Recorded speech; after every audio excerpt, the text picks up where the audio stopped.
Beauty standard in Korea is like a big topic, right? I didn't really want to try to fit into something that I'm not. I just feel more comfortable doing what I do. It's not really about following trends. I haven't been on many relationships. My first relationship was too good to be true, I guess. I just wanted to be in a relationship. I don't think I got into a relationship because I liked him so much. I got into a relationship because I like being in a relationship. When it comes to mom, they never mean bad. They always have good intention. It's just how it comes off. One thing that I learned from my coaching lesson is that you can never control anybody. No one. Like not even my child, not my mom, not my best friend, not my partner. Only person that I can control is myself. The most recent book that I actually finished was the Bible, New Testament, and that took me quite a while to get through. It was kind of good to see my beliefs and my values being in line with something that a lot of people believe in. Hey Stacey, how's your Christmas and New Year's? It was really good, thank you. How about you? Pretty good, yeah. Spent time with family. Very chill this year. Didn't sort of do much, yeah. Oh, Last year we did like a family get together where we had all the family and uncles over. The year before that, I think I drove to the city and watched the fireworks around midnight, but I think I came late. So I literally like drove to the city and it was like 12:15 and the fireworks had finished, so that sucked. And I think the year before that I had a friend's house party. But this year, went to friends for dinner. I had like dinner with friends. mm-hmm. At a friend's house. We did Korean barbecue. And for Christmas, it was just me and my mom and sisters. All right. I'm actually curious because, actually in Korea, it's kind of like the opposite to the West, I think. So Christmas is when you go out and party with your friends. So people go Oh, really? clubbing. And then New Year's, you stay in with your family. I think it's because like the Sarnar, which is like the Chinese, Lunar New Year. So we take New Year as like the family gathering, and Christmas is like go out and party. Because I guess it's not really like an Asian culture to do Christmas. Yeah, I thought that was really funny when I first came to Korea. Like everyone was out during Christmas, like no family time. Was it during Christmas? Was it just the 25th? Is it a public holiday in Korea? It is a public holiday. And then do you guys also celebrate Chinese New Year or Lunar New Year as well? So, my family, we're not like too strict with traditions or anything like that, but we just generally like holidays. So, we celebrate a Christmas, we celebrate 1st of January, and we also, I guess, do celebrate Chinese Lunar New Year. But we don't because we I lived overseas for such a long time. We were away from our family. So, usually in Korea on Lunar New Year, everyone goes to their grandparents and there's like this New Year's food that we always eat and make, and all those Korean pancakes and tteokguk and things like that, which is the rice cake soup. And we used to do that, but when we moved to New Zealand, it was hard to do that every year, so we kind of stopped doing it. But we still obviously eat tteokguk and try to do those Lunar New Year food just by ourselves, even if we don't go see our grandparents. I was in Korea recently at the end of September, and I think there was like Korean Thanksgiving during that period, and that was really cool. It was sort of like everyone sort of went home from the city back to the countryside to their family, and it sort of was cool how it linked up with the season, how like that's the end of autumn maybe, and that's where the sort of harvest is finished. So I guess they celebrate a good year of harvest, and yeah, that was a really cool experience. Yeah, like you will see when you go to Korean supermarkets around that time, you will see a lot of like this like gift Mm. baskets or like the boxes of food. So you always have to bring something to home when you're going down for the holiday. And yeah, it's in Korea, it's called Chuseok. And yeah, it is pretty much like Thanksgiving with the harvest season. I think all the other Asian countries have that as well. Like in China, I know they eat moon cake. Mm-mm. Man, when I was in Korea, there was so much traffic in Seoul. It was insane. I was like we could get around faster on scooters, and yeah, and I think Seoul is it's such a big city. Like I feel like you can fit New Zealand in Seoul, or maybe not. Actually, now thinking about it, but like Seoul is just so big. Korea itself is tiny, actually. Like the size itself is so small, it's actually bizarre how much we have achieved in such a small country. But when you look at the population, it's definitely big. And Seoul itself, when it comes to like the city, even though country Korea is small, I realized traveling around, Seoul city is really big compared to any other capital cities in other countries.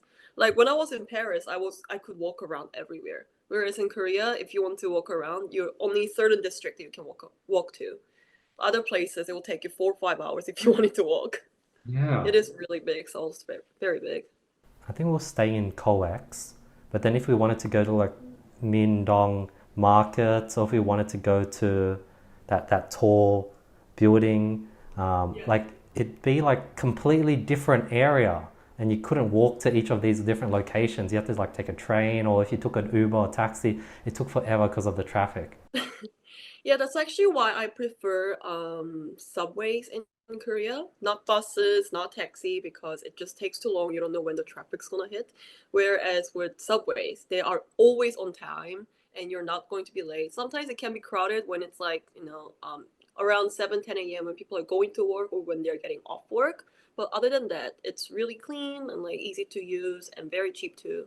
So that's the best way to get around. Yeah. Got it. So I know when we first chatted, you're talking about you grew up in New Zealand, and at 10 years old, you moved to Korea, and then I guess you lived in Korea, and then I guess when you were a bit older, you got into social media. I guess give me a bit of a rundown on sort of how'd you get into social media. Okay, so I was born in Korea, but not Okay. Seoul. I was born in this area called Daegu, which is like the mountain surrounded area. It's not like the like super countryside or anything. It's a big city. It's like the third biggest city, but it's not Seoul or Busan. And when I was 10, I moved to New Zealand. And people ask me, why New Zealand? And I always tell them, I was 10 years old. I don't make decisions, my parents did. So they decided New Zealand was a very clean, safe country for children to grow up in. And it's an English speaking country. And their main goal was for us to be exposed to, Western culture and like learn English because they know it's beneficial, especially if you want to work in Korea. And they knew the world was becoming more global. So my sister, my mom, and I moved to New Zealand when I was 10. That was 2006, and we grew up here. Yeah. So not the Auckland City part, but like the North Shore side, which is more, I guess, like more residential area than the city. And that was my home for 10 years. I thought I would live there forever, but I moved back to Korea 10 years later, exactly 10 years later, in 2016. I moved back to Korea and I was going to university and all that. And when I first came back, I didn't move straight to Seoul. We actually all moved back to Daegu because my dad wanted us to be more, familiar with my city that I grew up in instead of just throwing us in Seoul, which is like a very busy city. And then a year after being in Daegu, we all moved up to Seoul, and I was just in university and everything. And that time, my sister and I had zero friends in Korea because we've been living in New Zealand. We didn't keep in touch with our, primary school friends. So we were just spending a lot of time, with each other. We were going to these cute cafes that we were always seeing on like internet when we were back in New Zealand and taking lots of cute photos, I guess. Like that's when Instagram was becoming like a big thing too. Like I think Instagram was first introduced in 2012 because I remember getting it in 2013, and it still wasn't big concept of being an influencer, but it was like growing. So we were like, well, let's take cute photos because we had nothing else to do. And I think it was because Korea was not big on Instagram. They were more on Facebook. Instagram was still like a very new thing. I guess Instagram algorithm decided to push me and my sister onto other people's algorithm, and that's how we gained followers. And when we first came back, I'm still pretty Western style, I guess, not too Korean, standard beauty style. But back then, it was even more like Western Kiwi, like super tan and everything. Like people knew when they walked past me, like, oh, she's definitely not from Korea. She didn't grow up here. And I guess that's another factor that added on to me being exposed to more people and people following me, because it's when Korea was really into hip hop culture, like street culture, being more like hip and like not just pretty cutesy K-pop, but like they want to be cool and hip, like tan skin and all that. So I guess that it all just kind of worked out, and I started gaining followers, and it just didn't stop, and I just continued doing it. How about now? Do you reckon you've sort of started slowly, subconsciously picking up Korean sort of culture, fashion, sort of sense, or do you think you're still sort of like people can tell you're not like Korean? No, people still don't think I'm like Korean. Like genuinely, people don't think I'm Korean at all, or like I'm like mixed. And Yeah, I think my sister started liking more Korean style, like hair and makeup and everything like that.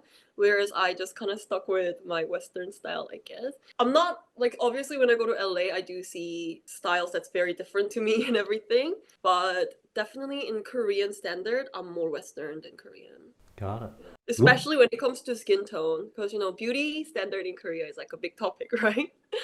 And I don't know, for me, I like sun a lot. I love being under the sun, sunshine, going out nature, hiking and things.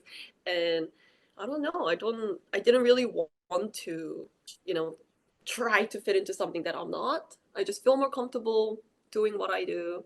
It's not really about following trends. Yeah. So I don't think I've been too, I guess, influenced by Korean standards or Korean culture in that sense. That's so cool. I think over the last 2 years, I've been trying to like figure out, like, I remember with my hair, I tried like so many different hairstyles. And then I just figured out, like, let me figure out what direction my hair grows. So my hair grows in a forward direction. So I used to like slick it back and bring it back, but it just wouldn't go in that direction. So I'm like trying to figure out what direction my hair goes, find a hairstyle that fits me. And same thing with like clothing and sort of what I wear and sort of the things I like to do. I think it's cool that you sort of like stayed yourself. Like Korea is such a hard place to be yourself, I feel like, because I remember on the airplane to Korea, man, everyone was like watching Korean drama. The lady next to me, she had like a massage gun, a mask, she had all these beauty care items, she had this like leg massage, and I was like, whoa, like this is next level. Everyone here is like consuming content, and like every person was just watching Korean drama, and that's sort of what they looked up to. And I was like, wow, it's cool, but at the same time it's scary because everyone's just watching someone else. Yeah. Yeah, for sure. In Korea, there's it's like there's like pros and cons to everything, right? So I think it is good that like Korea's coming up with all this like great content and everything, but also at the same time, I guess it's not the media or the content that's really the problem, but like I feel like the educational system maybe is limiting people to think outside the box and do their own critical thinking. They just see something on TV, they think it's good, and they just follow that, and that's that. There's nothing else that's better than that. And yeah, for me, finding style as well. I mean, I definitely struggled. And, like, I actually just cut my fringe 2 days ago. I was like, I feel like getting a fringe, so I did it. I don't even know what suits me the best, but I guess when it comes to style with hair or makeup or clothes, as a woman, I think, especially a woman on social media, I've struggled a lot trying to find who is me, who is Stacey, like what am I supposed to look like? Was the question that I was asking a lot. There was a phase that I was, especially last year, I was more kind of forced into thinking that I have to accept everything natural about me, like no makeup. I need to accept my skin condition, like my hair, because my hair is actually usually like really wavy. But like I straightened it today because last night I just didn't dry it. And I was at this stage, I was like, like just you're not supposed to do anything. Like don't do anything to your face, don't wear makeup. And then I realized none of that matters. Whether your hair grows this way and that way, whether your hair's straight or curly, I realized just do whatever you want. With fringe as well, like who knows if it's gonna suit me or not. I was like, I'll just cut it and see. My hair grows anyway. So sometimes I dress super girly and more Korean style. Sometimes I dress more, I get sexy and like more Western style. Whatever I feel like that day, I'm like, I'm just gonna do it. I decided not to put a rule to how I want to look.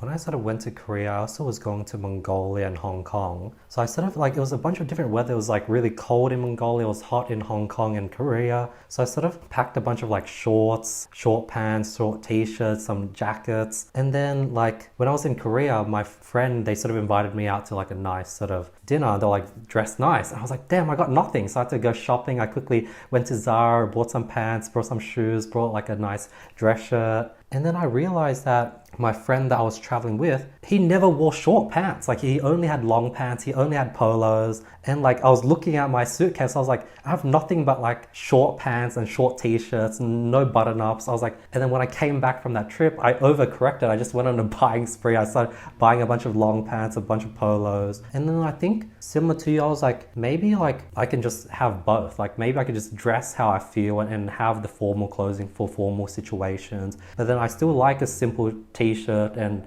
shorts when I'm going hiking or when it's like hot and I'm going to the beach. So it was like weird. I keep swinging back and forth between like wearing baggy sort of streetwear sort of clothing and sort of having a nice sort of formal sort of attire. Yeah, for sure. I think it generally comes down to balance. Like I said, I think it's great that how Koreans are so invested in their skincare and their fashion and how they want to present themselves, but they're on one end of extreme spectrum where they care too much about it. Whereas I do see some people who care not who just don't care at all. And I don't know, maybe this is controversial to say, but for me, I don't like the phrase "don't judge a book by its cover." As a keen lover of reading and books, you definitely judge a book by its cover. Like it's how you're representing it. First impressions matter, and how like how you decide to dress and everything. If you want to dress simply and look kind of rugged, that's also a statement that you're making. So I don't believe in you don't have to you shouldn't care at all about your looks. But at the same time, I don't believe in looks are everything. You have to look perfect. It's like in between, like you said, when you're going to a formal place, yeah, maybe I shouldn't be so opposed to dressing up. Like why? It's okay to dress up to the formal occasion. And when you're feeling comfortable, when you're going on a plane, when you're at a beach, why do you need to look perfect with hair, everything? Like you don't need to. It's balance between relaxing and knowing what to wear in what occasion. You don't want to be overdressed, you don't want to be underdressed, but at the same time, you want to be comfortable and express who you are. That's so cool. What are like, since you've moved back to Korea, what have been your friends or like acquaintances like? Like, have you sort of, do you hang out with like, did you meet people in university? Do you hang out with other creators? Or are you still sort of quite independent and sort of doing your own thing? So I guess like I went through a big roller coaster of different friend groups, I guess. Like there was no drama. I never had drama with people, but it was hard to find my group of people. So how I started, it was my sister and me. And then, we would sometimes go out to bars and we met just like people, friends, just like I don't even know what the word is for English, I guess. Like normal people who's not, like influencer, celebrity or anything like that. So we were just having, making these kind of friends, and it was really fun. And then when we moved to Seoul, like literally like the second day we moved there, like when we went out, we just started getting connections. Like we were meeting a lot of like music industry people. And then we got to meet a lot of celebrities and things like that, right? And when I went to university, like I loved talking to my classmates. And first of all, like they were younger than me because I started my university degree in New Zealand. I was studying law, and then when I moved back to Korea, law is not transferable, and I just wanted to do what I liked doing, and I didn't want to pursue law anymore at that time. So I did English literature and international studies, double major. So my classmates were like 2 years younger than me, 2 3 years younger than me, and also what they talk about were like celebrities and content creators that I hang out with. And I don't know, it might sound too braggy, but the reality is you can't have conversation like a normal conversation with people who are talking about your friends as their celebrities. It's kind of difficult balance to make, I think. So, and I wasn't really finding the conversations like that with them interesting. Cause yeah, like, I don't want to talk about what my friends were posting or people that I saw were doing. It's I didn't really care. So I found it hard to make friends in university. They were super nice people, just nothing for me to connect with. So university, I literally made my timetable so there's no gap. There's no gap. I just did my lectures and went home, and I was just there for study, and that's all I did for the remaining 3 years, I guess. And my other group of friends were like people in the music industry or like content creators, and mostly Asian Americans. Like there were this big group of Asian Americans in Seoul. Like they go back and forth with LA. So when I went to LA, even though it was my first time, I knew so many people because they come to Korea so often. They were my main group of friends for the longest time. And then COVID hit. And we were like Korea never went on the lockdown, so we were always free to do whatever. But all the parties and you know big gathering of like 4 to 6 people were banned.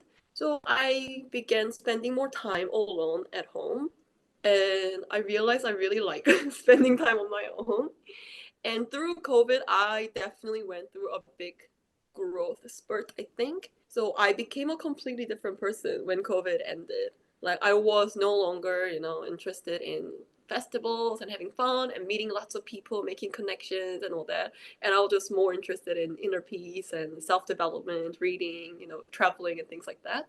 So again, I couldn't relate to the friends that I used to hang out with because when you are in that industry, music industry and everything, their life is all about meeting people, partying and connecting. And to me, that became very tiring and it wasn't adding any value to my life anymore. So now I am, I guess, bit of a loner. I don't like see friends regularly. I have a few good friends that I would see like once every 2 3 months and catch up, and that's the perfect amount of socialing that I need. How'd you go about finishing your sort of degree and then deciding to go full time into your social media? Was your social media already built? Was it already like making a full time income while you're studying so you knew for sure that you wasn't gonna go into the workforce? Or how that transition happen? Or like how did you jump into social media full time? Like I said, social media just kind of happened to me in my life. So I guess I never saw it as my full-time job. Same as modeling. I just saw it as my fun part-time side hustle kind of thing. Pretty good side hustle, And when I was in university, I was so set on getting a job at a corporate, like doing 9 to 5 and climbing the like corporate ladder and everything. That's what I was set on. And then when I graduated, I joined this company. It was a digital marketing company, so it had nothing to do with my majors. But because I was an influencer, I got hired, and they were doing big projects for like international companies, and I was in charge of these European countries and all their influencer marketing and everything. And I realized I really don't like that because this is post COVID. So this is like grown up Stacey, inner healing, I want peace kind of Stacey. And first of all, the work itself isn't hard. It's honestly really easy. It's not difficult at all. But one, I hated sitting down 10 hours a day, 10 hours a day staring at a computer screen. Because this is when I was like really into yoga. I could feel my body just like getting destroyed. My, wrists were hurting, my back was hurting, my eyes were like, always dry. And I was getting this like, like when you get migraines and stuff, my body was not in a good condition. And I obviously started getting stressed. But I was doing yoga, trying to calm myself down and everything. And I tried. I was like, this is supposed to be work. Work can't be perfect. And you're good at doing what you're doing, and it's a stable job, and you wanted to do this, so stick with it. But then we were doing a campaign, and this company, they wanted to have more eco-friendly image. So they wanted to do this like yeah, environmentally friendly campaign with influencers so then they can add more value to the world. And I was really happy because that's what I was really caring about. That's when I was really getting into cruelty free makeup and water scarcity and everything like that. And so I was put in charge of the project. But while I was doing it, I realized the company honestly didn't care at all about those issues. All they wanted to do was just create that image like they care. So they just want to use an influencer who's eco-friendly and make the brand seem like it's eco-friendly.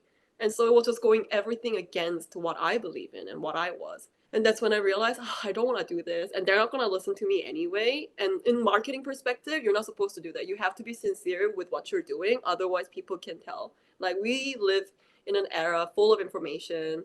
You cannot fool Gen Zs and millennials anymore with, cheap tricks like that, using just an influencer when you're not making big difference. So I was like, I don't want to do this anymore. And on top of that, my boss was kind of putting pressure on my team for doing good and leaving work on time because we weren't helping the other team because when they were not done with their job, not even my job. So like, yeah, you're good at job, that's good, but you're leaving at 7 p.m., which is when we're supposed to finish work. And you're going home straight away without helping the other people. So I was like, you're not gonna pay me more, but you want me to stay extra hours so that I can help people who are not doing their job properly. And that just really demotivated me, and I decided this is not what I want to do. Like, I want to use my time wisely, and I want to do something that I believe in and that I can actually add value to the world too. That's so And cool. yeah, that's when I quit. And then I was continuing doing social media and everything, but social media is not a very stable job, especially being me. Like, I'm in Korea am Korean, but not making posts in Korean, and I'm traveling a lot, traveling around a lot. So it was kind of hard to, I guess, get a stable income. But somehow, I guess I'm managing with like modeling and like my coaching job that I started. Yeah. That's so cool. So how long has it been since you've quit your job? Congrats, by the way. Oh, I don't even remember. I think it's been, I guess, 2 years. Oh, Yeah, wow. probably 2 years. Yeah. And then over the last 2 years, do you think, like, have you been doing like a lot of vlogging, coaching, travel content? It seems like a bit of everything. Like, how would you categorize like your content or like your like career? Okay, so until recently, I was really lost. Do, I had to organize my thoughts and my concept for sure. Because, like I told you, because social media just happened to me without me planning, it was all over the place. My social media was just about me, my life, whatever I was doing. And then slowly that naturally became traveling because I was traveling a lot. And then slowly it became positive and confident kind of content because that's who I was. It just directly reflected onto it. But recently, I've decided I am just focusing on positivity and confident lifestyle because I genuinely believe everyone, not just anyone, but like everyone can be living a happy life if they're confident and if they're in touch with their inner self. And that's what I want to focus on. So slowly I am making a transition. And when I tell people, I will tell them like, oh yeah, like I do like positive and confident content creation, and I do perspective and confidence coaching is how I would describe. That's cool. When you say sort of like get in touch with your inner self, what does that mean? I actually just made a post about this, and I think, when people live, like we just let life go past us, we don't really pay attention. Like right now, in this moment as well, I am sitting down here talking to you about my life, and it's all the decisions that I have made, and I'm being more conscious and aware of it, and paying attention to every little details that I do. I can see where all my reactions or like my actions, my gestures are coming from. It's an accumulation of the life that I have led till now. And if you really want to understand what's happening around you, you need to look into yourself and understand what has happened inside you. Like, for example, there was a phase of my life where I was having a lot of fights with my mom, like literally every single week. And usually people say, like, oh, what's wrong with mom? Like, what, why is this happening and everything? But the answer literally lies within you. When you look into yourself and see what is causing these fights to happen, it stops to happen because you're aware of it. I was just saying that how we lie to ourselves the most out of anybody. Because we know it's going to hurt admitting, it's kind of, humiliating admitting my fault and what I have done or what has happened to me that can be embarrassing as well, which we shouldn't be. If somebody caused some pain to us, we shouldn't be embarrassed of admitting making wrong decisions and or like being in the situation that I got hurt because I was vulnerable. But those are the things that you need to face. That's what I mean by be more in touch with your inner self, and you realize a lot of the things happening around you are in your control and you don't have to worry too much about it. How did you go about sort of reducing the amount of arguments you had with your mum? So, for example, last night, both my sisters were out, so mum was home alone. So I just had dinner with mum and went on a walk with mum, and it was good. But I know for a fact that when I go on this Vietnam trip where I'm taking mum and my sisters to Vietnam and I'm going to be with mum for the next 10 days, every single day, it's definitely not going to be smooth sailing the whole way around. My current solution is I see my mum every few days and I give her my full time and attention, and then I try to quickly run back home and recharge and do my own thing for the next few days. And that seems to be like a good balance. I love my mum, but I know that we're really different people. Yeah. How did you go about your situation? First, I give myself a bit of time for me to process what I'm feeling first. So I'm like, I need to admit that, oh my God, I'm so angry. What am I angry about? And then I try to pinpoint what I'm angry about. It can be something like, oh, it's because how mom said something, or like how I know that something's wrong, but she's not saying, and it's really frustrating me, and I'm asking her and she's not answering, things like that. And then I pinpoint what I'm angry about. And then I try to think about from her perspective. Because we know moms, especially when it comes to moms, they never mean bad. They always have good intention. It's just how it comes off. So I try to understand, because one thing that I learned from my coaching lesson is that you can never control anybody. No one. Like, not even my child, not my mom, not my best friend, not my partner. The only person that I can control is myself. So if I don't like the situation that I'm in, I can do something about it instead of expecting other person to come apologize to me or realize what they have done. We cannot tell them to, hey, you realize what you've done to me. I can realize what she's trying to say, what she wanted from the situation, and see what I can do to resolve this issue. So I go up to her. She usually likes her time for me, but I'd go up to her and say like, "Hey, mom. First of all, I am so sorry for lashing out to you like this. I was feeling so and so, so I got too frustrated and I exploded. But I shouldn't have. No matter what the reason was, it was inappropriate. I feel like this is what you wanted, and I would appreciate it if you could have done it this way. Can you please just let me know, like, if there's anything that you want to talk about, because we both know this is not what we want. We don't want to be fighting. We want to resolve it. Like, let me know what I can do to resolve this issue so then we can move forward and, be happy and not fight like this, because fights are so unnecessary." So like if I'm trying to like imagine the things that my mum says that like trigger me, will probably be things like she's always telling me to like sell my car, or if I made a decision, business decision, she might not agree with it. She's always giving me advice that I know probably isn't a right fit for me with my knowledge. She's telling me to buy a house even though I don't really want to buy a house. She's always low-key shading certain people that I might spend time with. And it all comes from love, because she loves me and she cares for me. That's why she says these things. And I guess the reason why those things trigger me, because I know myself more than she probably knows me, and I sort of know that her perspective isn't a right fit for me. So that clashes with my ideals, and I can either tell her that I disagree and start a mini sort of conflict, or I can just don't say anything and have that anger boil up on the inside. Yeah, what's usually the best solution? In your case, I would personally just tell her. First of all, I will thank her for her input. Say like, I really appreciate you. Yeah, I can look into that. And the thing is, we always feel like, especially when it comes to our parents giving us advice, we feel like we have to do it, or we have to fight it. But we can just be like, okay, that's actually a really good idea. Let me like consider it. Let me like, thanks for the advice, mom. And to be honest, most times that's all parents need.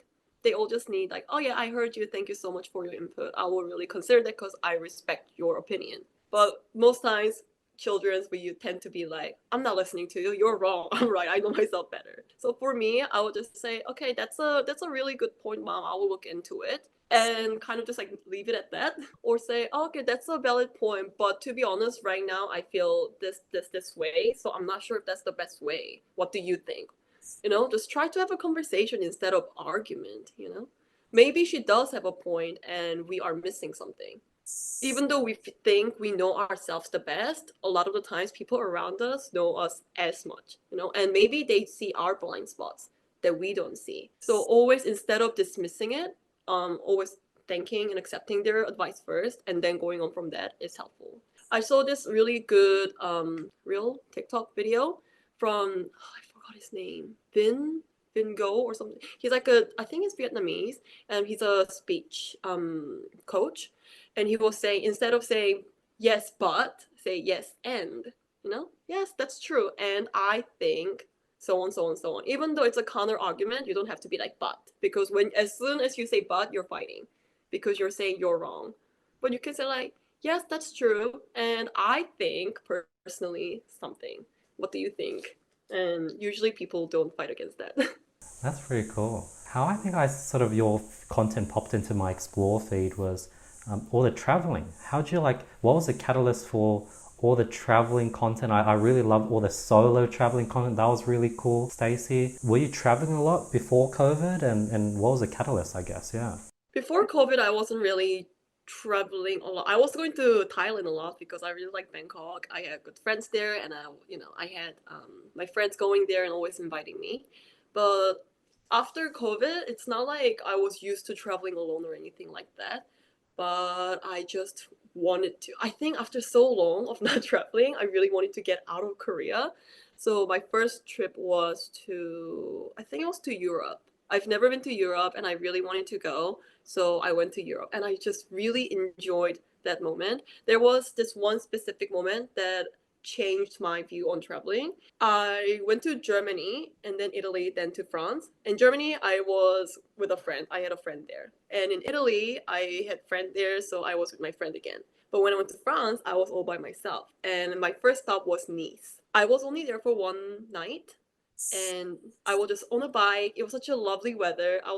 I rented a bike and I was just biking around this like small cute town of Nice and I went to a museum on top of the hill for Matisse, I think. And I was coming down on the bike and I saw this like the ocean sparkling and people literally on the street playing violin and it was the 2nd of January, so the Christmas market was still there, a lot of families and music, and I was coming down, literally feeling this cold wind on my skin, looking at this beautiful city, and I was like, I love this. My life felt like a dream. It didn't feel like reality. It felt like I was in a dream or in somebody's movie or a book. And then I realized, no, this is my actual life. We don't have to dream about these things. These can be reality. And that's when I started enjoying traveling. Being in Nice, France, that I never thought would be in. I was by myself biking around. And that made me unlock, I guess, the potentials that I never really thought of. I never thought I could be, in, let's say, China all by myself on a train or even like being on a subway in China. It's a bizarre to me. Like, who would have thought Stacey would be in China by herself? Never in a million years would I have thought that when I was younger. So when I actually went ahead and did it, I realized I can do anything if I wanted to. It's just a matter of making a decision and putting action to it. And that's when I started traveling a lot. That's so cool. Prior to like going to different locations, do you like line up friends or people that you might want to meet up in that locations and like accommodation, maybe some sponsored places that may host you for the night? Do you try to line that all up prior to traveling or do you just like pay for all the hotels yourself, I guess? Okay. I'm a very economic person. And it's in my Asian blood to not spend too much money. I love saving money. And also my MBTI is INFJ. I'm like an extreme J. I don't know if you know what that means, but that means I'm super organized. I love lists. I love, timetable. I have like daily timetables. Like before going to bed, I say 8 a.m. wake up, 8:30 do something, blah blah blah. I'm just that kind of person, so I have everything organized before I travel. And usually I stay with hotels and I work with a lot of hotels. Yeah. That's so cool. And then, because I've done it a few times where, like, before I went to New Zealand, even Tasmania, I'd like get my team to scrape together like 100 hotels or Airbnbs. I'll just blast the lists with an email blast, and then 5 or 6 will get back to me. 3 would work into my schedule, and that's like 3 days out of the 10-day road trip. I'll have sort of covered for accommodation. Do you have a process on sort of getting free accommodation? What's the best way to do it? I do exactly what you did. I just go and search the hotels that I want to stay at and I just shoot them an email. Like, just because I have like a following doesn't mean that they will always reply. I think for me as well, if I mail like 10 hotels, maybe like 5, 6 will reply. And only out of that, maybe like 2 or 3, if I'm lucky, like 2 or 3 will say yes. So it's the same process as any other content creators. Like for me, I just email a lot of them, as many as possible. I'm a I just try flat. to differentiate a lot in the email as much as possible, I guess. That's cool. How about flights? Is that something content creators ever get like covered, like free flights, or because like that's something I've never been able to do. Oh, I think a lot of content creators do work with airlines, but I feel like it's more of the YouTubers that do that. I Mm. haven't really seen any like Instagram or TikTok influencers get sponsored by airlines unless they're like in the millions. For me, I've been talking with this company who does marketing, and I might be able to work with an airline, but it's not as common as hotels, for sure. How do you go about like balancing like wanting to plan and then travel in the next 3 months versus just sitting down filming content versus doing the coaching and all that? How do you decide which one of those things you want to do and focus on? I think depends on my mood, but my priority is definitely coaching. Like I'm more new to it, I guess, than social media and filming. So maybe that's why I'm paying more attention to it now. But I genuinely love working with my clients. It's so fun. I get to talk to all these different people from all around the world. Like, it's bizarre how many different occupations there are and all that. And talking to them really makes me fulfilled because as a coach, it's so great to see your client starting the session really down and say like, "Oh yeah, I'm okay, I guess," to finishing like, "Yeah, their life is pretty good." Like within 60 minutes, so much can change in that person's, behavior and their mood. And I love that. I feed off that energy, so that's what I focus on the most. Like social media and film, social media is fun and I love doing it. It almost feels like a hobby to me, so it doesn't feel like work, and it's fun. Like traveling as well, it's fun and it's like a hobby. But whereas with coaching, I am doing something, adding value to the world. Like I mean, like with social media as well, I try to add value to the world. But with coaching, like it's more intimate because I only do one-on-one sessions with my clients. That's what I prioritize for sure. Like I wouldn't want to hold off my clients' time so then I can go traveling. And what's great is with coaching, I can be traveling, and I was in Macau the other day, like not the other day, but last month, and I was doing my coaching session, and there's no problem because it's all remote. What usually like catalyzes each of your trip? Like usually, like what made you want to go Macau? Is it usually something pops up, a friend invites you? What usually catalyzes you to go to these different locations? I guess biggest factor definitely is like what is like the cheapest flight right now from Korea. And then from then on, I say, oh, I've been here, I haven't been here, let's go here and explore. That's why last year I was traveling to a couple of small cities in Japan. It's so fun. Instead of going to Tokyo, Osaka, I was going to Shizuoka, I was going to Takamatsu. Never even heard of these cities before, but when I went there, it was so much fun. And another factor is food. Like, I went to Hong Kong because I wanted to eat food. Like, I was missing Hong Kong food. And yeah, that's pretty much it. With your coaching, do you know which platform you get the most requests from? Is it from TikTok, Instagram, YouTube? Where do most of your clients come from, you reckon? Surprisingly, it's TikTok. I thought Instagram because I had more, I've been on longer and, I am more interactive with my Instagram followers. But what I realized is when people book free sessions with me, because I offer free sessions for everyone, to find out about their story and whether their whether my program can help them. And whenever they submit these forms, they say, "Oh, I saw you on TikTok." And some of them don't even follow me. They don't even know who I am. They just saw one content that was just inspiring and they just decided to see what my program was about and everything. And I think it's because with TikTok, even actually, I have more followers on TikTok now than Instagram. And on TikTok, like I get more exposure. I have no idea what's going on with Instagram algorithm. I mean, I do like they are prioritizing smaller creators, so mine's being not as exposed to others, I guess. But with TikTok, I am getting more exposure, so a lot of people get to see me.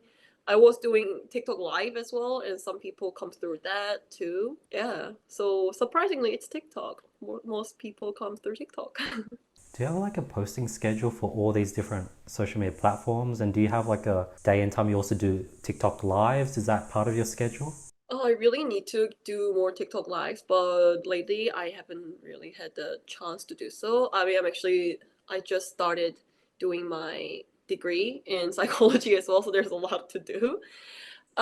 With posting, I've been doing this for such a long time. It's kind of become my habit. Like when it's like 10, 11 a.m., I just know that I need to post something, and always have like things to post scheduled, like not scheduled but like I know what to post next on the feed. So I when it's like 10 to 11 a.m., I see it, I just like post. I guess I used to try to post every single day, but I'm like moving away from that because I really believe in the quality of content more than the quantity now. Like even though I'm not, let's say I might not gain as many more followers through that, like I'm okay with it. Like I just want to put quality content out there that will actually be helpful to other people instead of just me looking pretty. What's the demo of like the people who usually reach out for like the coaching? Is it usually younger teens or is it adults? Is it male, females? Because I imagine it'll probably be a reflection of your following, right? Actually, Oh, it's been kind of like all over the place. Like I've had someone who was like 19-year-old, and then I have someone who's in their 50s who's like trying, like, struggling and trying to find sense of direction in their life. And they all come to me with different issues. Some can be about breakups, some can be about confidence at work, some can be about literally having midlife crisis. They don't know what they want to do with their life anymore, and so on. Yeah, with social media as well, because I do two different programs. One's a confidence and perspective coaching, which is the one that I do want to focus more on.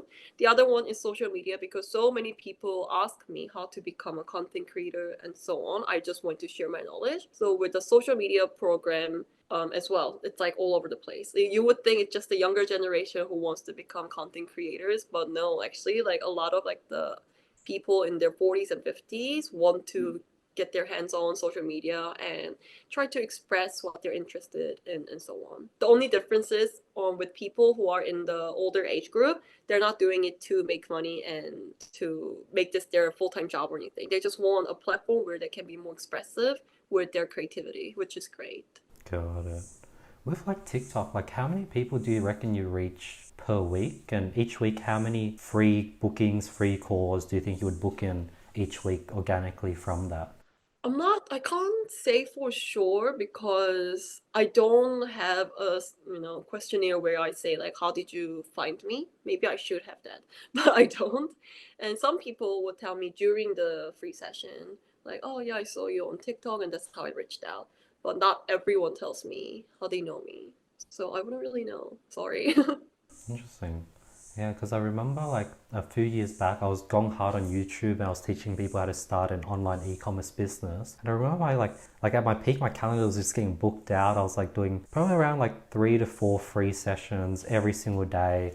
And like it was probably maybe around like 10 a week. And man, like I was so exhausted. I was so burnt out after doing that for like a few months. Now I've sort of dialed it down drastically. So I was just curious to see if TikTok brings in a lot of bookings and yeah. I guess it really does depend on, so this is the technical social media part, right? So if I am only posting just like confident content, like positivity content, I wouldn't be getting as many free session booking. So I was actually thinking of doing this on Instagram within this week. But when I do the call to action and say like, hey, I am looking for more clients for February, like book your session, free session now to see whether you want to be part of my program or not, then it's like then a lot of people book. Like with Instagram, when I first opened my business, my website, and I said, hey, like whoever's interested, like you can book now, I was fully booked for the first 3 weeks because I only opened my booking for 3 weeks. I was so fully booked, and I was like, okay, maybe this is not the most efficient way to go because the turnout rate's not as good when you do that. Like you have to be like intentional and tactical when you are asking people to book your free session with them. Yeah, so depending on like how aggressive you are with getting your viewers to book your sessions, the result definitely changes for me. Stacey, how's your shop rate like? Like the amount of people book in and they actually show up. I remember back in the days when I was doing it from YouTube, I was probably getting like a shop rate of like 50%. Half of them just wouldn't show up, they forgot, even with all the email. What's your shop rate like? Yeah, that's actually something that I did struggle with when I first started, and I asked my coach, I was like, what do I do as well? And at first, the very first 3 weeks that I did, it wasn't too bad actually. It was like about 70-80% people showed up. It was just 20% that didn't show up. But because I didn't expect that, I was so frustrated. And recently, I guess it's like pretty much the same. Like about 30% of the people don't show up no matter how many emails I send them. Like even though they said they will accept and they will come, they don't show up. But I've learned to just kind of accept it. 70% is still really good. That's like really good for the industry. That's good. What made you want to do the psych degree? Yeah, the psychology degree. What was the trigger for that? Being completely honest, it was because, okay, so I haven't been on many relationships. I've only had like two proper boyfriends, and one was when I was 18, and the other one was more recent. When I was 27, I met him. So I was like dating for like a year, I guess. And I was struggling a lot because my first relationship was too good to be true, I guess. Not in the hindsight, I'm looking at it, I was like, whoa, that was like so perfect. No fight, no arguments, so loving. I felt so loved. Everything was just perfect. So that's what I expected from relationships. And I got into the second relationship, and I guess like we are older as well, so maybe that plays a factor.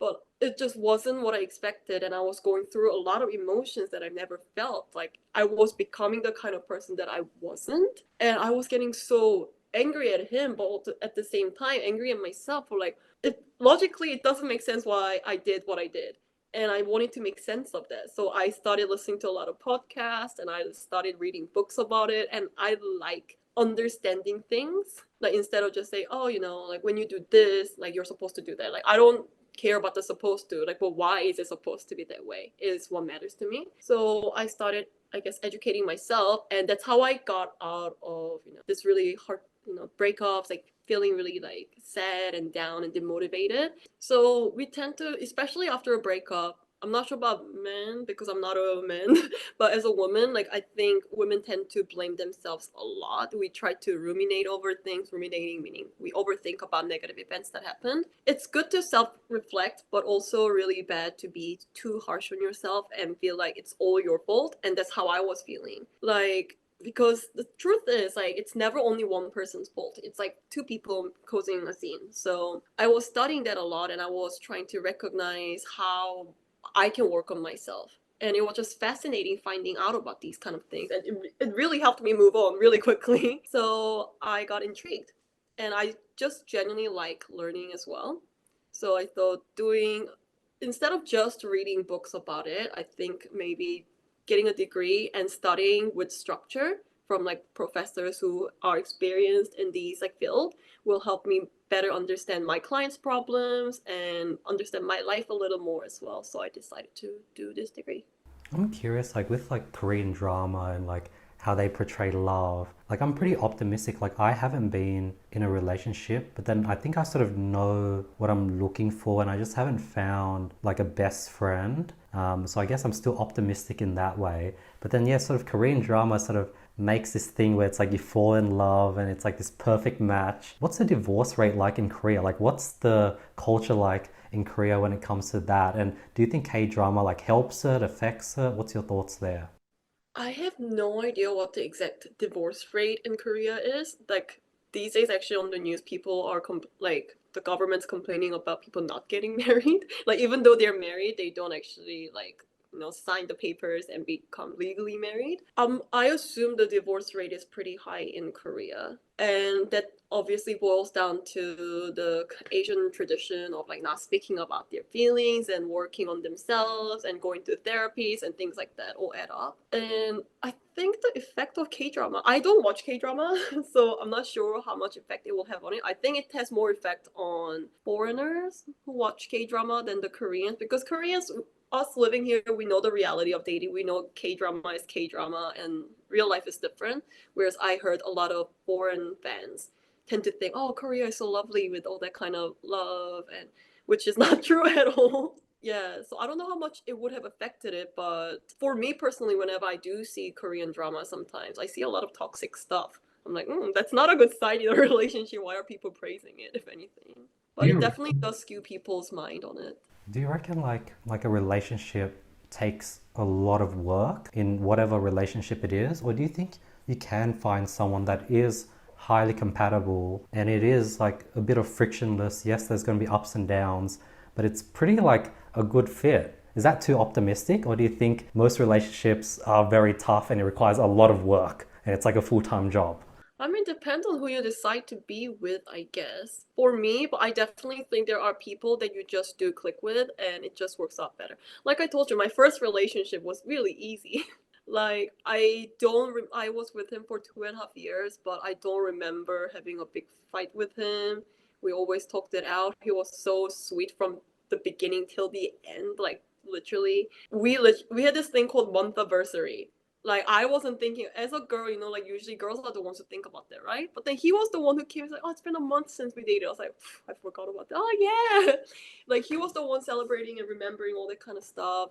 He was the one being more careful, like more like caring, not careful. And yeah, so like the relationship was really good. And I think for you to find that good fit and be in that like more stable, healthy relationship, like both parties have to do their inner work and really work on themselves and know themselves. Because if you don't know exactly what you want, you can't tell that communicate that with the other person, right? My second relationship wasn't like that, but I did meet someone who was like that.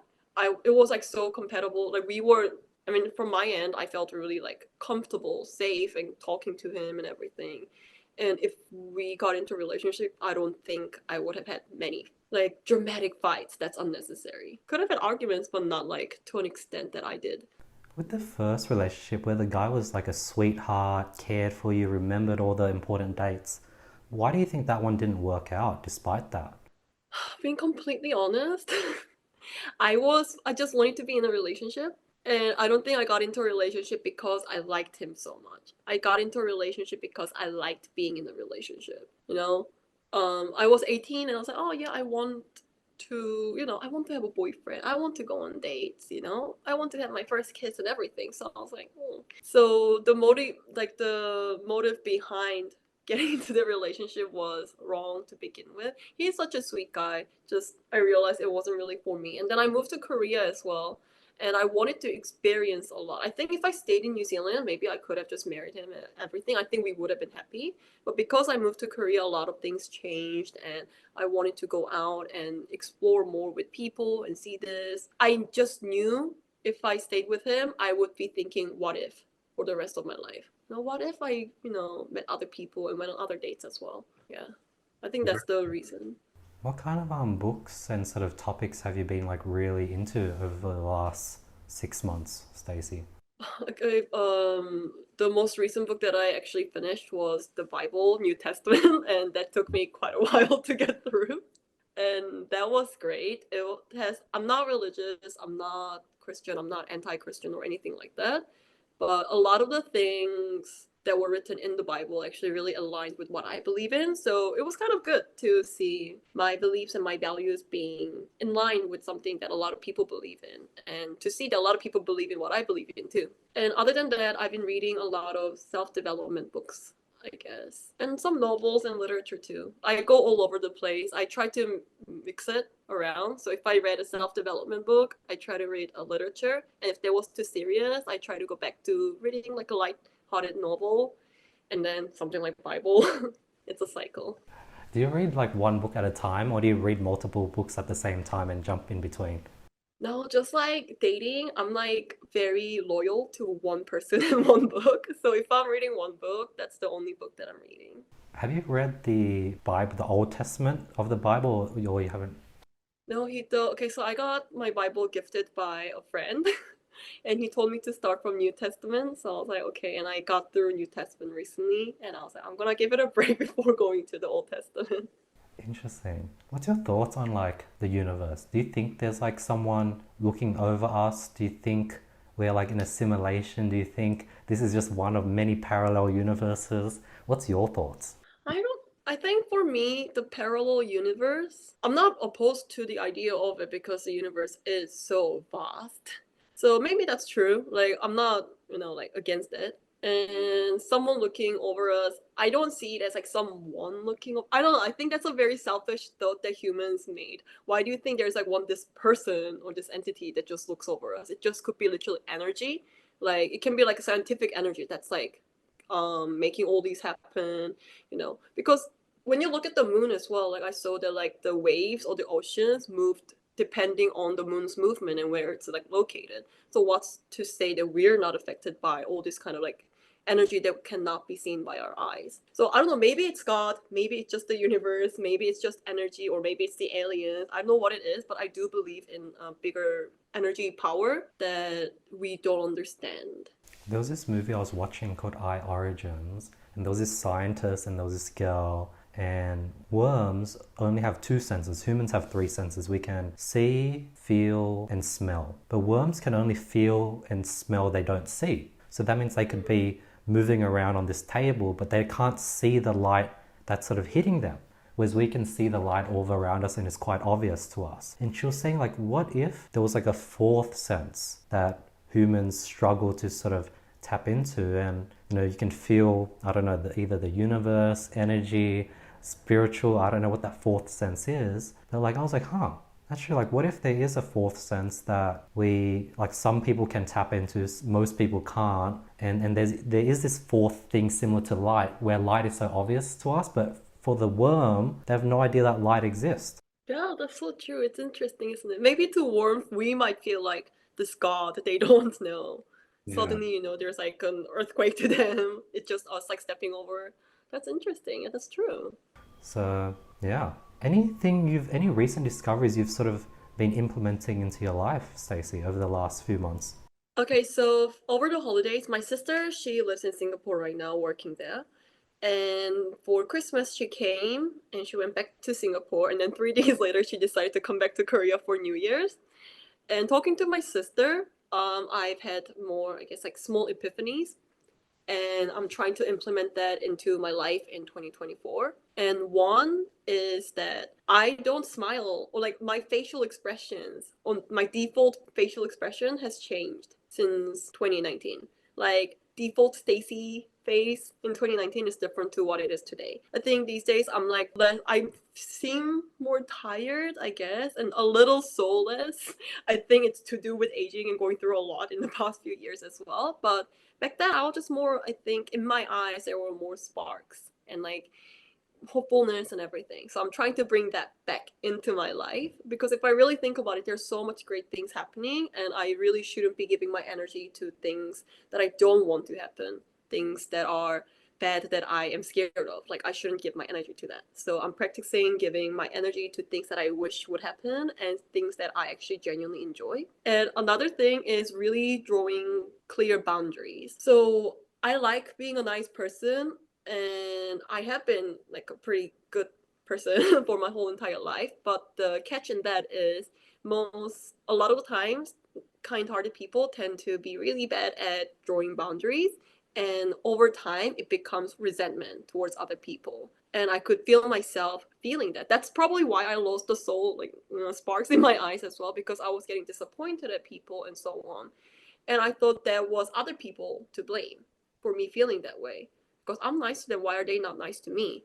And then I realized, no, that's my fault for not drawing boundaries and letting them know that I'm nice doesn't mean that I can't say no to them. I was always saying yes to people, so I was a people pleaser. And when I didn't get what I expected, like silently, I was, resenting and said, I'm gonna pull away from this person and everything. And I realized how toxic that was. And same as getting hit on by guys on street, that's something that I kind of had to struggle with last year. Funny to say struggle with, but it's a real struggle. When someone approaches me on the street, I like a lot of the girls would just be like, no, no, thank you, and just walk away. But I was just kind of really bad at doing that. I felt bad. And but then my sister told me, like, if you said no and if they're not leaving you alone, why are you feeling bad for someone that's harassing you? So I was like, that's really true. And I realized that wasn't me being nice. That was just me literally being dumb and not drawing my boundaries. So that's another thing that I decided to do this year. Like be nice, but don't be harassed by other people. Yeah. That's so cool. Like over the last year, I've been like 2023 was like the year of me like just being honest and sort of being like telling people, friends in my life, sort of what was on my mind, and like having a lot of those tough conversations. And we either just grew apart after that tough conversation, or we got much, much closer. So I've been loving doing that, and I've been more and more comfortable at just calling people out on things that annoy me. So that's number one, I want to sort of continue doing. But then secondly, another thing I'm finally realizing is that, I'm probably not a right fit for like most people. Like I was wanting, like I knew I was a nice person, a kind person. I was like, why doesn't this person want to spend time with me? And that was the wrong mindset. Like I'm trying to shift it to like, that we're probably not a right fit, and then I sort of move on. Like for example, with getting people on the podcast, if I blast email like 100 different creators, like only the 2, 3, 4, 5 people that are similar to me would reply, and that's sort of what happens. And while I'm not thinking of the other 95 that didn't reply, but for some reason in life, when I meet someone in person and they're one of the 95 that we don't connect, for some reason I want to sort of, if they're like slightly cool, I want to sort of hang out with them more. But I think this year I'm just going to learn to like let go, and if something clicks, it's like pretty natural, and I don't have to sort of work at it like that. And I think just coming from a place where when I was in high school, I sort of struggled to make friends, and sort of learning how to communicate, being more charismatic, making more friends, I sort of overcorrected now where I want everyone to be my friend. And now I sort of have to go back to the middle ground, I guess.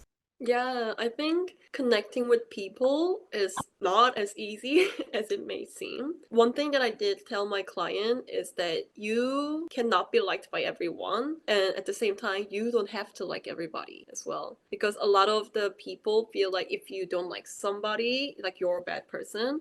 Well, no, just because you don't like them doesn't mean you're gonna do them harm. You just don't click with them. Just move on. That's fine. You don't have to be liked by everyone. You don't have to force yourself to like everyone. And another thing, actually, I do want to bring this to attention because I don't think this applies to you, but it applied to me, and I think this applies to so many people in this world in 2024 because they call us the lonely generation, right? Because we are the loneliest people in entire history. And I was feeling really lonely, like friends wise. I lost so many friends last year.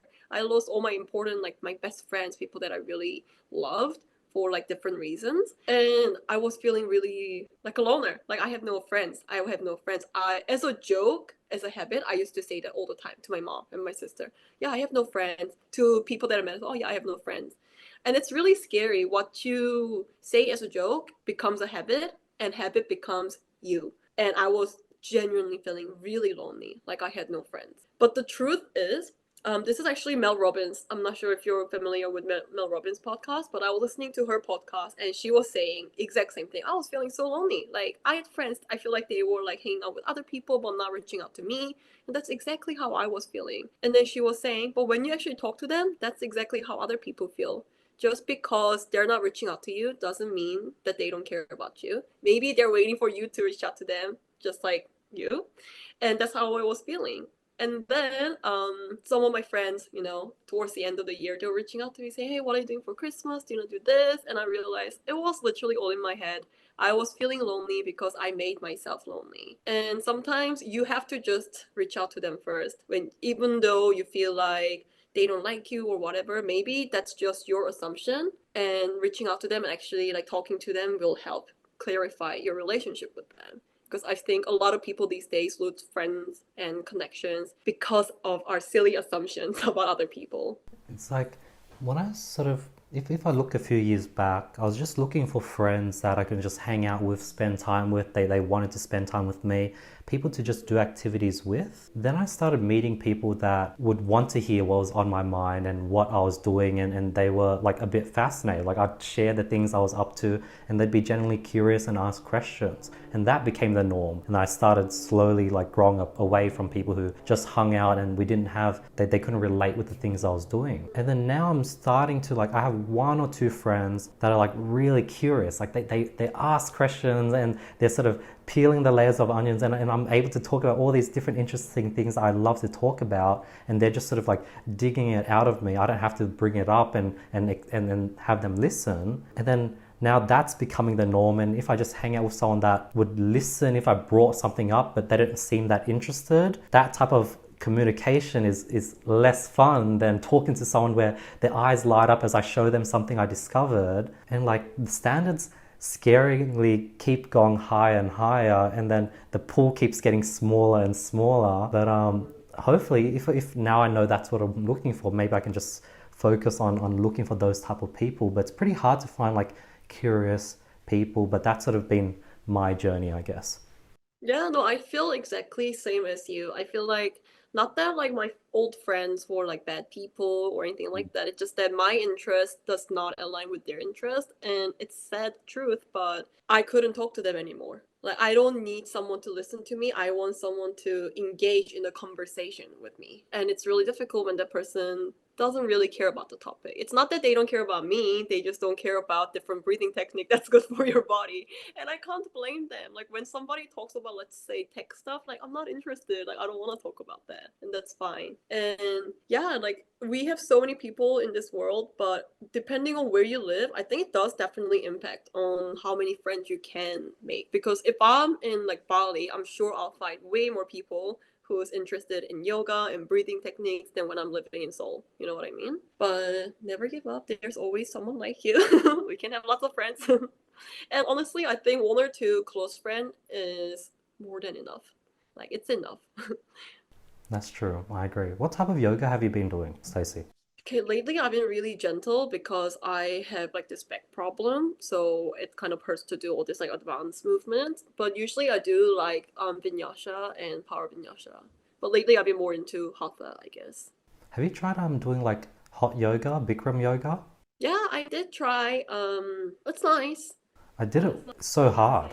Yeah, but I think it's really good for like practicing your like breathing and everything and endurance. It's really good for your mind. That's how I felt at least. Yeah, because I really cannot stand heat.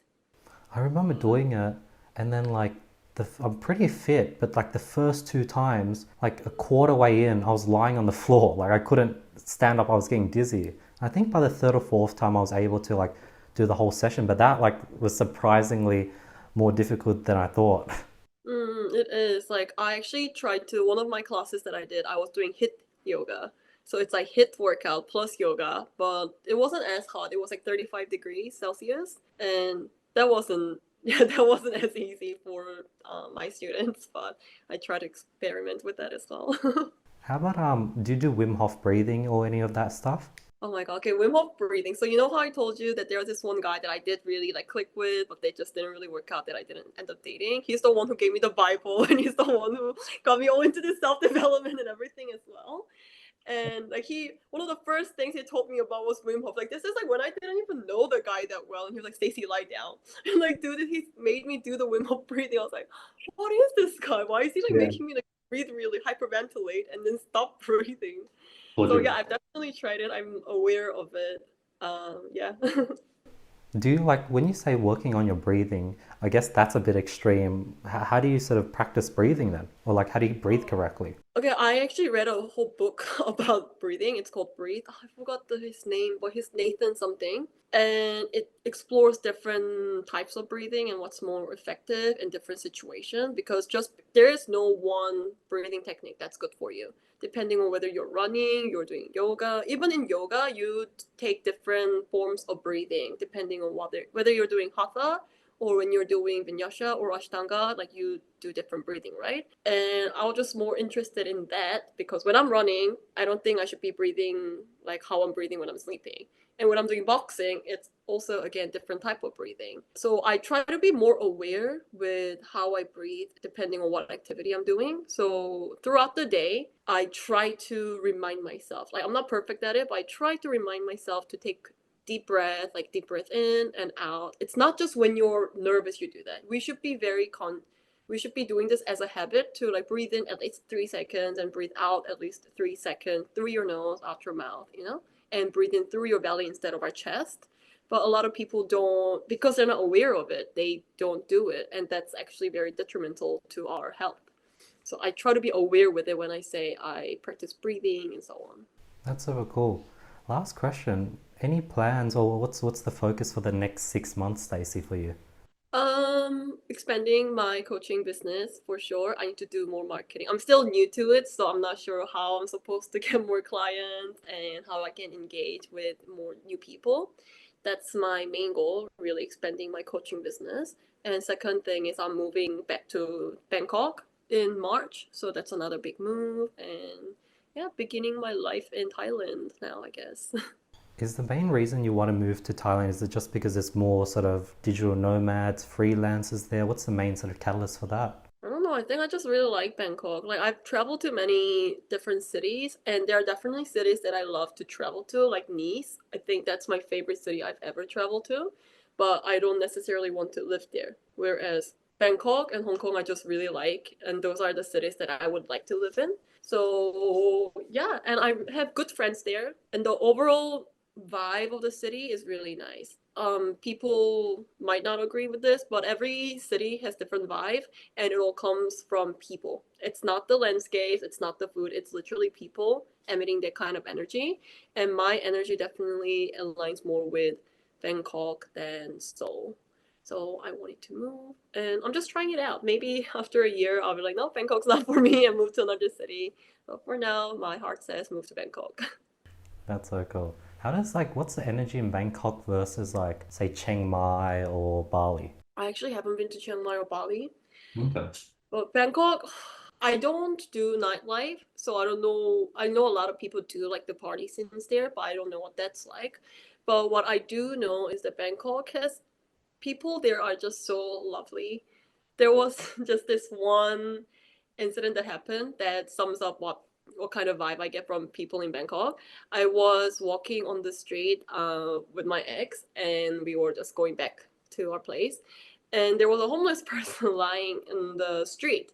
And in Korea, like usually homeless people can be kind of rude or scary, and then this time like this guy just saw us and he's like, "Oh my god, I'm so sorry I was in your way," and they just like started laughing and started having conversation. "How are you?" And just, "Oh my god, you guys had dinner? That's great. Have a great day. I wish you all the best."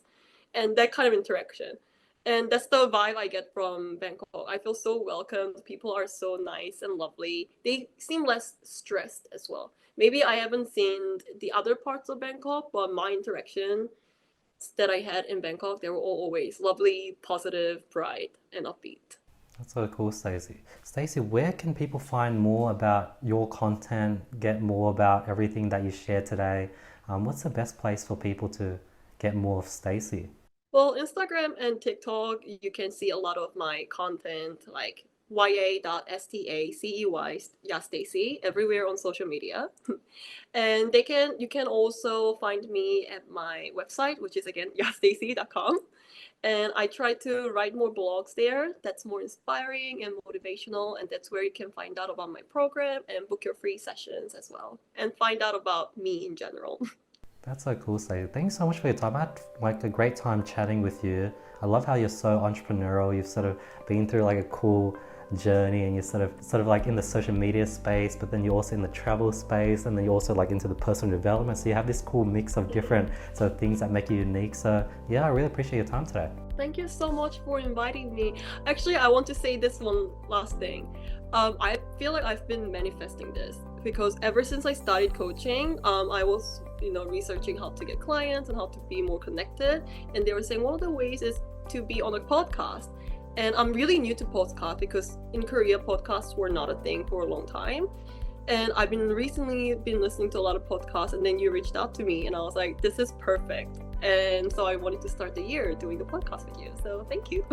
Thank you so much for coming on. I really appreciate it. Guys, if you made it this far, thank you so much for your time. Hopefully you guys got value from this episode. Please send me a message. Let me know your thoughts. And yeah, I'll see you guys next week with another episode. Peace. Bye.